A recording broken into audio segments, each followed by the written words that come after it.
자, 오늘은 십계명 중 제5계명에 대해서 한번 살펴보려고 합니다. 5계명은 단순히 내 부모를 공경하라라고 하는 이 차원에 머물러 있는 것이 아니고 하나님의 창조의 질서에 대한 순종으로 하나님께 영광을 돌리기 위한 목적으로 제5계명이 주어졌다 하는 것을 기억하시면 좋겠습니다. 먼저 소요리문답 제64문을 함께 앞에 띄워주실 텐데요. 한번 한 목소리로 문과 답을 함께 읽도록 하겠습니다. 제5계명이 명령하는 것은 무엇입니까? 답. 5계명이 명령하는 것은 윗사람이나 아랫사람 혹은 동등한 사람들은 그 지위나 관계에 따라서 의무들을 행하고 서로의 명예를 보존하라는 것입니다. 네. 우리 모두는 다 하나님의 형상을 따라 지음을 받은 존재이죠. 그래서 우리는 모두 다 하나님 앞에서 소중하고 존귀한 자들입니다.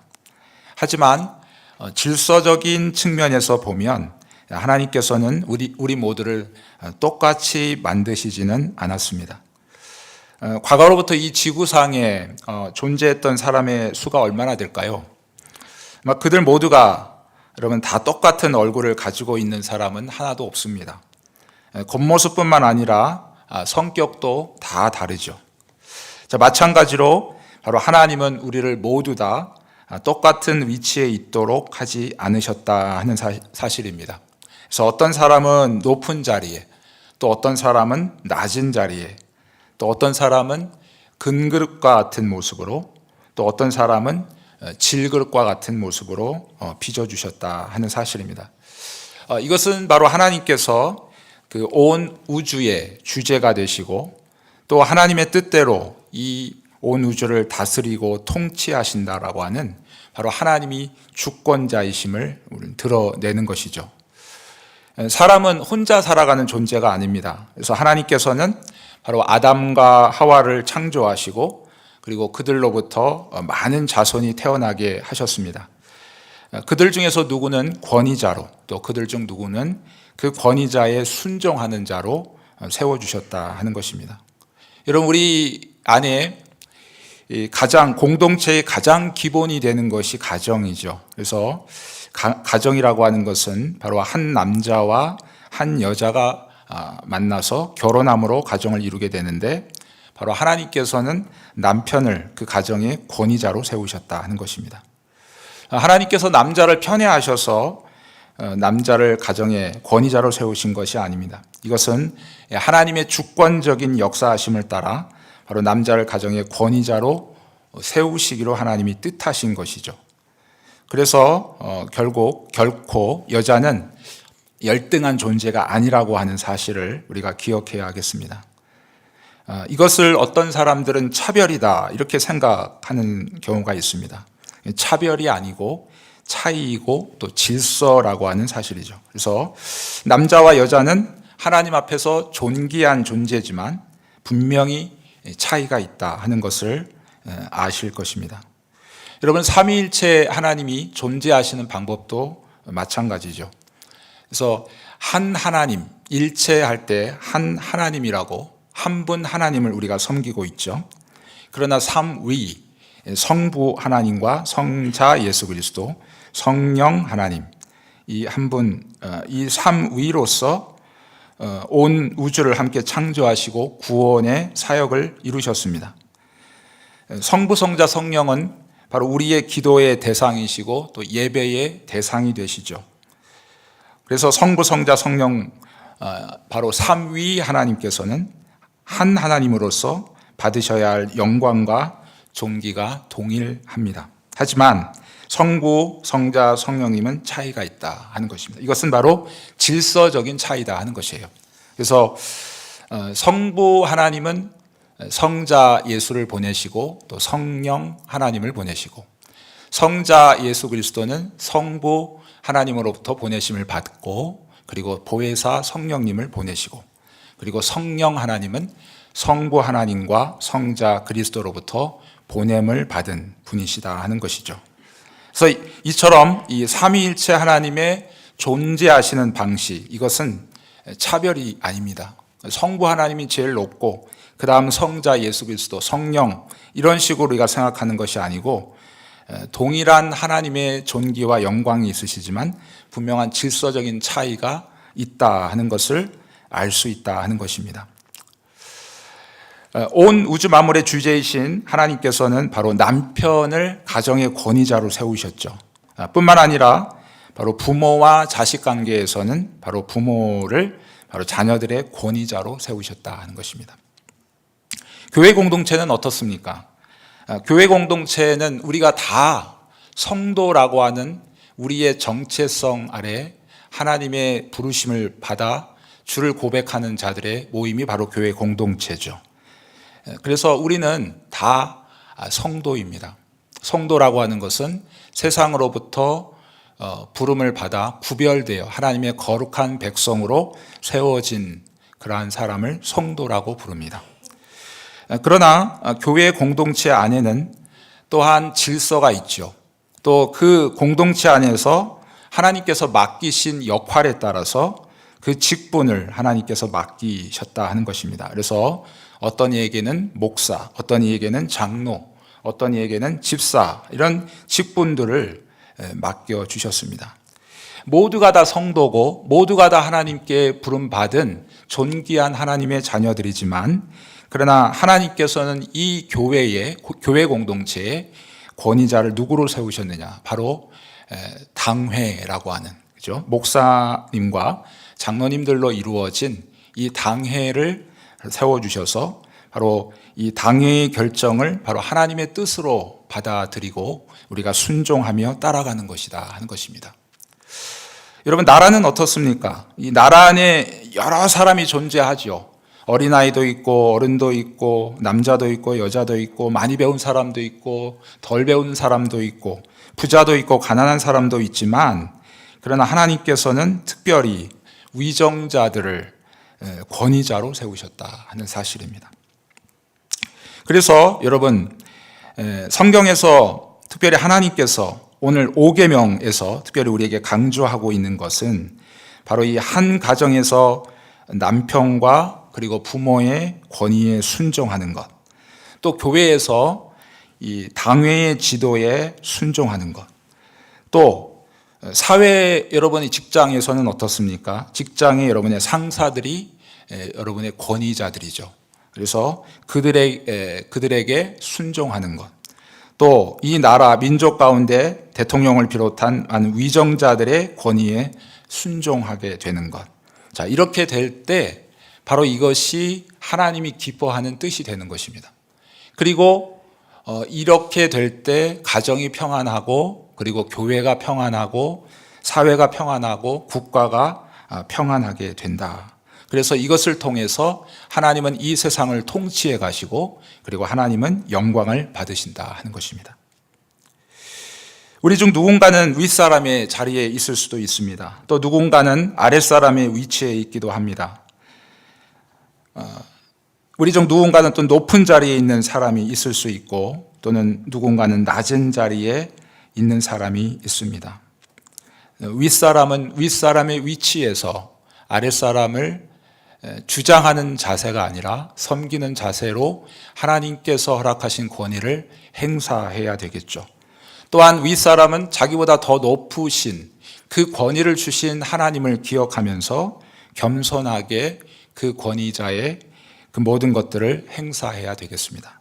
아랫사람은 어떻습니까?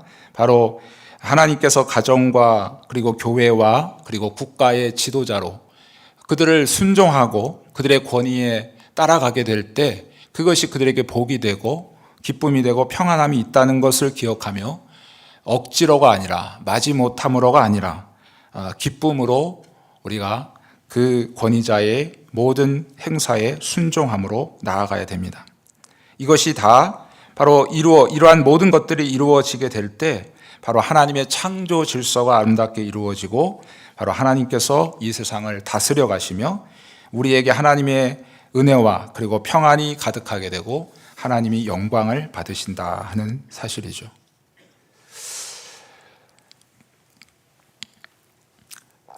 여러분, 아내는 남편의 권위에 순종해야 됩니다. 자녀들은 부모의 권위에 순종해야 되죠. 또 성도들은 당회의 지도에 순종해야 되고, 국민들은 바로 위정자들의 권위에 따라가야 된다. 이것이 바로 하나님을 섬기는 것이고, 그리고 하나님의 뜻을 따라 살아가는 삶이다 하는 것입니다. 이것을 불순종하면 어떻게 될까요? 반대의 일이 일어나게 되죠. 가정에서 남편의 권위에 아내가 순종하지 못하면 그 가정은 평안한 날이 없을 것입니다. 교회에서 당회의 권위에, 당회의 지도에 성도들이 그것이 하나님의 뜻이라고 따라가지 않고 자기 목소리, 각각의 목소리를 낸다면 그 교회는 제대로 서지 못할 것입니다. 나라와 민족은 어떻습니까?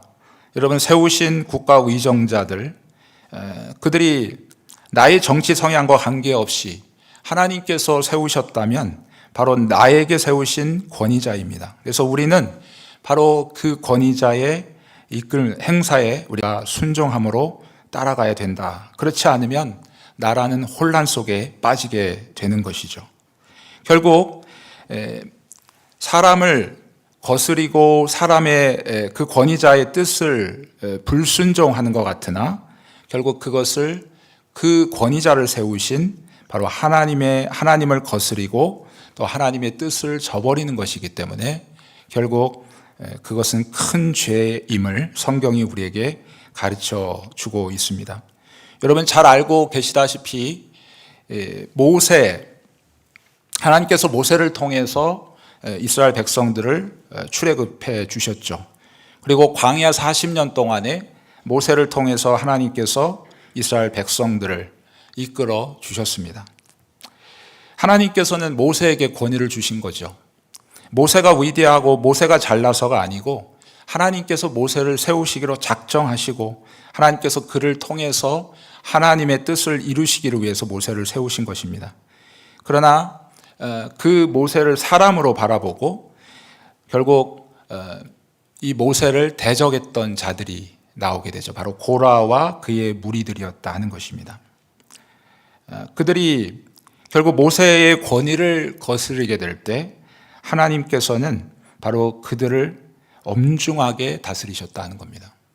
왜냐하면 고라의 무리는 단순히 모세를 대적한 것이 아니고 바로 그 이스라엘 백성의 이스라엘 공동체, 하나님의 선민의 그 공동체의 권위자로 세우신 바로 그 하나님을 거스린 것으로 하나님께서 인정하셨기 때문에 결국 하나님께서 이들의 행위를 엄중하게 다루시는 것을 우리가 보게 됩니다. 하나님께서 세우신 창조 질서가 잘 유지되어질 때 바로 가정과 직장 그리고 교회와 국가는 평안과 안정을 누릴 수 있게 됩니다. 그래서 5계명, 우리가 지금 살펴본 5계명은 여러 지위나 또 관계에서 또 각 사람에게 속한 존경과 의무를 다할 것을 강조하고 있고 그것을 소홀히 하고 행하지 않을 때 바로 엄중한 죄로 하나님께서 책망하고 있다는 사실을 우리가 기억해야 하겠습니다. 하나님께서 세우신 각 영역의 창조 질서가 붕괴되면 무질서가 팽배하고 바로 인간의 생명이 위험을 받게 됩니다. 여러분, 국가의 권위가 무너지면 전쟁의 위험에 처해지게 되겠죠. 직장의 질서가 무너지게 되면 우리 삶에 필요한 물질과 또 양식의 위협을 받게 되고 또 가정의 질서가 무너지게 되면 바로 이혼의 위기와 그리고 자녀 양육이 방치되어질 수밖에 없죠. 그리고 교회의 질서가 무너지게 되면 바로 예배와 성경 교육이 더 이상 할 수 없는 상황으로 빠져들게 된다 하는 사실입니다. 따라서 오늘날 심히 우려되는 것은 단순히 사람들은 평등이라는 것을 내세우면서 사회평등, 또 성평등, 또 사회정의, 또 인권이라고 하는 말을 부르짖으면서 바로 하나님께서 허락하신 이 합당한 권위와 그리고 질서를 무시하는 것은 바로 가정과 국가와 교회와 사회의 가장 무서운 독이 될 수 있다라고 하는 사실을 우리가 기억해야 하겠습니다. 우리가 또 여기서 살펴볼 수 있는 것은 5계명에서는 무조건적인 권위만을 강조하고 있지는 않다는 사실입니다. 자, 하나님께서 세우신 권위자들이 바로 하나님이 세우신 법에 따라서 그 권위를 행사해야 한다는 사실이에요. 자, 이 말의 의미는 바로 권위자는 자신에게 권위를 주신 하나님을 기억하고 바로 두려운 마음으로 그 권위를 행사해야 한다 하는 것입니다. 바로 하나님께서는 반드시 그 권위 행사에 대한 책임을 물으실 것이기 때문에 그렇습니다. 그래서 성경은 가르쳐 줍니다. 가정의 권위자인 남편이나 부모에게 순종하되 바로 주 안에서 순종하라, 그렇게 말하고 있죠. 여러분, 만약 어떤 남편이 아내에게 더 이상 신앙생활을 하지 말라고 강요한다면 여러분, 그것에 우리가 순종할 수 없는 것이죠. 왜냐하면 남편이나 또는 부모에게 권위를 주신 바로 하나님의 뜻을 바로 그 권위자가 거스르고 있기 때문에 그렇습니다. 여러분, 한 나라의 통치자가 바로 성도들에게 교회 공동체를 향해서 예배를 드리지 말라, 또 신앙생활을 하지 말라라고 그들의 신앙적인 자유를 억압한다면 바로 한 나라의 국민으로서 또 성도로서 우리는 그 권위에 순종할 수 없다는 사실입니다. 사랑하는 성도 여러분, 우리가 이처럼 5계명의 말씀을 우리가 살펴보면서 바로 하나님의 자녀로서 왜 5계명을 지키며 우리가 순종해야 하는지를 우리가 잠깐이나마 살펴보았습니다. 자, 오늘 본문 말씀 출애굽기 20장 12절 말씀 우리 다시 한번 읽도록 하겠습니다. 20장 12절 말씀입니다. 시작. 내 부모를 공경하라.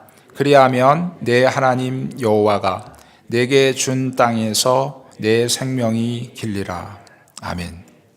자, 이 말씀은 바로 5계명을 순종하는 자에게 주시는 바로 하나님의 약속이 담겨져 있습니다. 여러분, 갈라디아서 3장 10절 중반부에 보시면 이런 말씀이 기록되어져 있습니다. 누구든지 율법책에 기록된 대로 모든 일을 항상 행하지 아니하는 자는 저주 아래 있는 자라 했습니다. 우리가 예수 그리스도가 오시기 전에 예수께서 오셔서 구속의 놀라운 사역을 이루시기 전까지는 이 율법의 말씀을 지켜야만 했고 완전히 지키지 못한 자들은 다 저주 아래 있어야만 했다 하는 것이죠. 그러나 예수께서 바로 자신의 피로 은혜의 새 언약을 맺으심으로 말미암아 이 5계명을 지키는 것, 바로 이것이 어떤 구원의 조건이 아니라 바로 주님의 공로로 이미 구원받은 하나님의 자녀들인 바로 저와 여러분들에게 주시는 복과 상급이 되었다는 사실이 너무나도 놀랍습니다. 여러분, 이 땅에서 장수하고 형통하시고 잘 되기를 원하십니까? 그렇다면 오늘 5계명에 하나님께서 약속하신 이 말씀을 순종하시는 은혜가 있으시기를 바라겠습니다. 비록 부족해 보여도 가정에서 남편을 하나님께서 나에게 세우신 권위자로 순종하여 받들 때 하나님께서 그에게 복을 주실 것입니다. 여러분, 교회 공동체 안에서 부족해 보이지만 하나님께서 당회를 통해서 모든 하나님의 뜻을 이끌어 가신다라고 생각하고 그 당회의 지도에 순종하며 나아갈 때 성도 여러분의 삶 가운데 하나님께서 형통함과 또한 오늘 20장 12절 이하에 있는 이 놀라운 복이 저와 여러분의 것이 될 줄 믿습니다. 여러분, 그렇다고 해서 여러분 이렇게 생각하시면 안 되겠죠. 성경에 보면 장수하지 못한 사람도 있습니다. 성경에 보면 형통하지 못한 사람들도 있습니다. 믿음의 사람들이었는데 하나님을 잘 섬기는 사람들이었는데 장수하지 못하고 형통하지 못하고 오히려 그들의 삶이 고난과 그리고 고통으로 가득해서 그들의 인생을 마감한 사람들도 많이 있습니다. 그럼 그런 사람들을 보면서 5계명을 그들이 순종하지 않아서 그랬나 라고 그들을 정죄할 이유도 없습니다. 여러분, 하나님께서는 이것을 우리에게 모든 하나님의 백성들에게 특히 이 말씀을 선포하시고 하나님께서 원하시는 것은 이 말씀을 순종하게 될 때 하나님의 백성들이 하나님께서 약속하신 이 복을 누리며 이 땅 가운데 살아가기를 하나님은 원하신다 하는 사실입니다. 그러므로 이제는 하나님의 백성이 되었고, 이제는 하나님의 자녀가 되었고, 또 1년, 2년이 아니고 정말 우리가 오랜 세월 동안 한평생 하나님을 섬기고 또 하나님을 사랑하는 자로 저와 여러분들이 이제까지 왔으니 더욱더 우리가 하나님을 기억하며 또한 그 하나님의 우리에게 베풀어 주신 은혜를 감사하며 기뻐하면서 우리가 이 하나님의 5계명을 통해서 약속하셨던 이 말씀을 우리가 순종하며 나아가게 될 때 저와 여러분에게 하나님께서 주님 오시는 그날까지 하나님께서 약속하신 그 복을 다 누리게 될 줄 믿습니다. 저와 여러분이 바로 이 5계명 안에 숨겨진 이 하나님의 복을 다 누리시는 은혜가 있으시기를 주님의 이름으로 축복합니다.